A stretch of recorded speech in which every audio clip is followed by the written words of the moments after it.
Hello everybody and welcome to Mutant Monday number 4, and today what we're going to take a look at is X-Men number 30. So here's my copy here. This was, believe it or not, the first Silver Age comic that I ever purchased, so it has a special place in my heart. So let's get into that review. Alright, so X-Men number 30. The Warlock Wakes. So what's going on here is the X-Men have just finished, with their previous foe, and they're headed back to just take a load off when this hand appears, and it appears to be pulling on them like a magnet. And you can see there's a sinister-looking guy manipulating something there in the background. And so as you can see here, it's pulling all of them, but it's pulling Jean more. So the hand is much more interested in Jean, although all of the X-Men are being sucked up into this little void here. And so as Jean is going through this void, she sees the professor and sees that he's in distress, asks him if he's okay, and he says, I'm fine, it's just that I'm very tired, I'm finding it very difficult to think. And then, this is when the Warlock is going to reveal himself to the professor and to Jean. And so he says here, the professor says, "So at last we meet our attacked face to face. But who is he, and how did he know my real name?" So that is the first, indication that there's something different about this Warlock guy. And so basically, he quickly puts Jean into a trance and convinces her that she's going to be the queen of the world when he takes it over.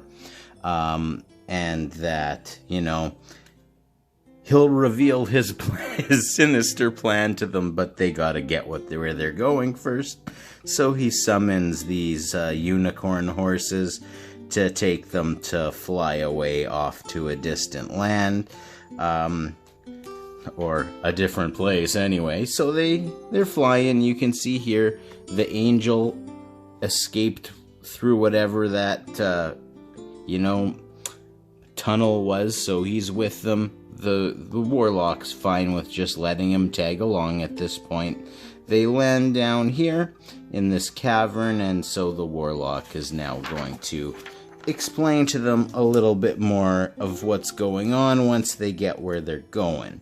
So the next thing that pops up is these little hovercrafts that they get to ride this sort of interesting road down to this castle where he's hanging out. At which point he reveals that he is Warlock. He goes by Warlock now, but he is in fact the reincarnation of the magician Merlin. And you can see here Merlin fighting Thor. It says from Thor 96. It's actually from Journey into Mystery with Thor 96. I have that issue. It's a cool issue. And so then, we have it over here. We're seeing where after Thor dealt with him, he was put back in a museum in his sarcophagus, but he came back to life.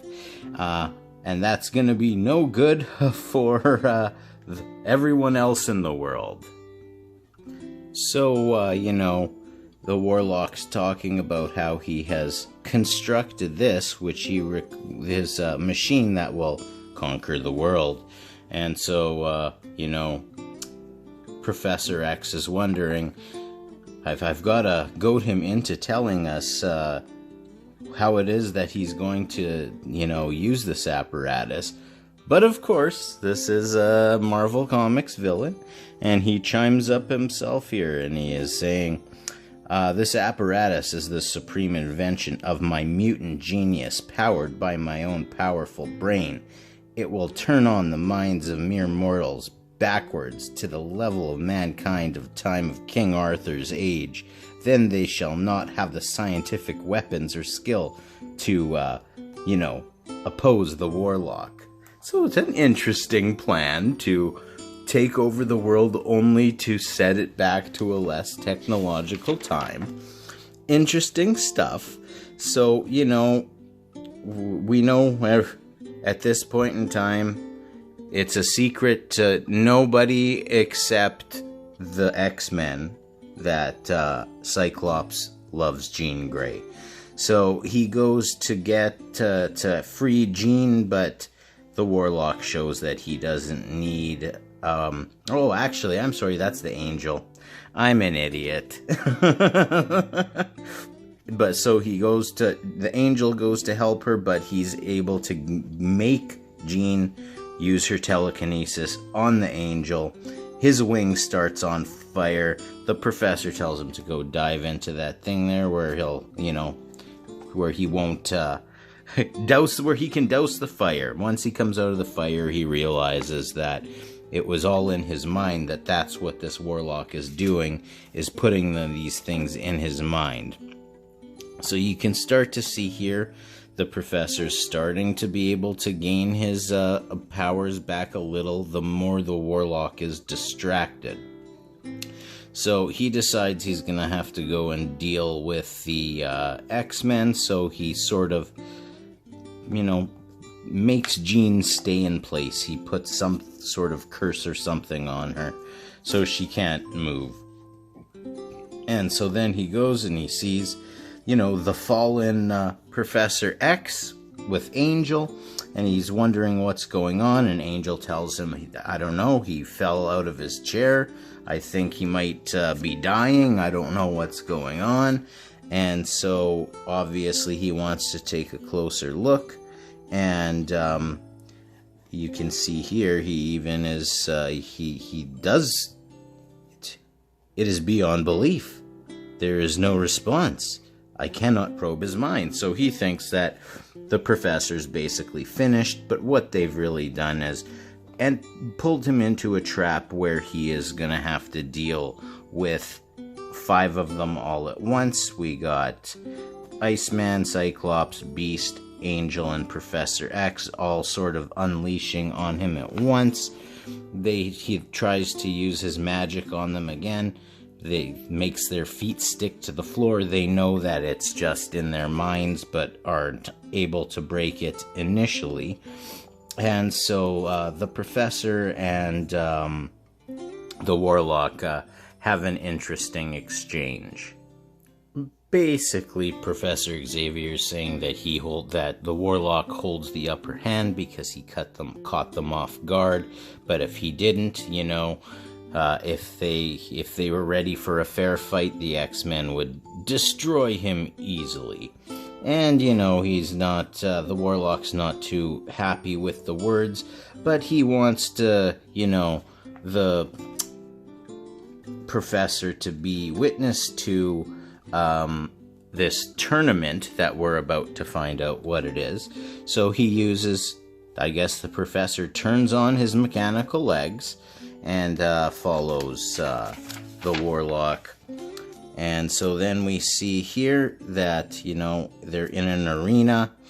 Obviously, this spells trouble for the X-Men, right? So what the Beast does is the first guy he grabs him and he throws him at the Warlock. That doesn't work too well, but at any rate, now the real show's about to start, because that wasn't it. And of course we can still see here Jean is under the spell as she's saying that she is honored, my lord, that to be the future queen. And so, they're realizing this is all a problem, and now they're being attacked by guys on horses.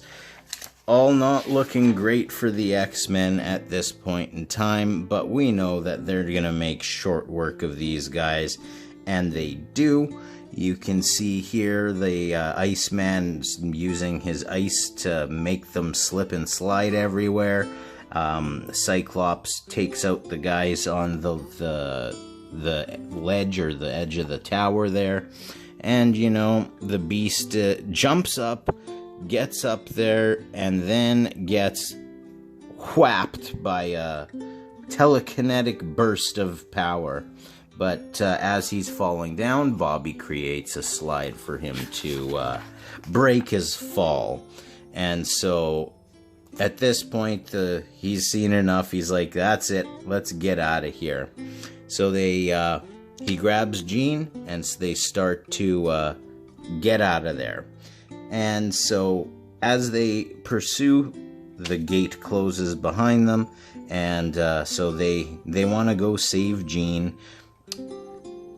Well, of course, this is going to be no match for Cyclops, so he blows the gate open nice and easily.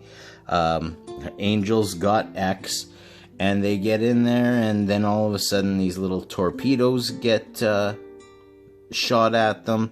They're not moving very fast, these torpedoes, so they're able to dodge them, but Bobby makes like an ice, I don't know, like a ski jump, and it shoots them back in the other direction. They're concerned that they're gonna hit Jean, but the Warlock takes those things out pretty easily. Now we can see here the Professor has finally got his full powers back. They are realizing it to each other, that they both, he knows that he has his full power back, and he knows that he cannot use his mind powers on him, and vice versa. So it's just going to be a battle between, can he take out the X-Men or not? So he shoots this tower that they're directly under, and they're about to be crunched when finally Jean has come to her senses, and she telekinetically pushes them all forward to be out of range and, you know, save them from getting crushed. And so he's not so happy with Jean, so he's taking it out on her. Then Cyclops zaps him. The Beast jumps up, grabs his cape, and wraps it over the top of his head, at which point the Professor uses his super concentration to put an end to the Warlock here. So he's got him back in his comatose state, so they want to get him back to the museum. I like it how the Iceman wraps all the rest of them up in ice. It says, you know, like, that should hold you until the police get here. And so the Professor's a little bit freaked out, you know. He says the victory was won here today without the power of the brain. The Warlock this time, I'm sorry, I screwed that up. A monumental victory has been won here today. For without the powerful brain of the Warlock, his time-reversing machine is useless, and the world of humans is safe once more. But we can never relax. Our vigilance has to stay up. There's other mutants out there that they're ready to get us, and he's referring to Magneto and such. So here you can see they've accomplished their goals. They've wrapped him up back like a mummy, and they're gonna take him back to the museum, where he will hopefully stay for a good long time. So thank you once again for joining me here on a Mutant Monday, this being the 4th Mutant Monday that we've done so far. So if you like this content, hit the like button, subscribe to the channel, leave some comments down below, hit that notification bell, or you can hit me up over on Twitter at sonofthemorning7. See you later.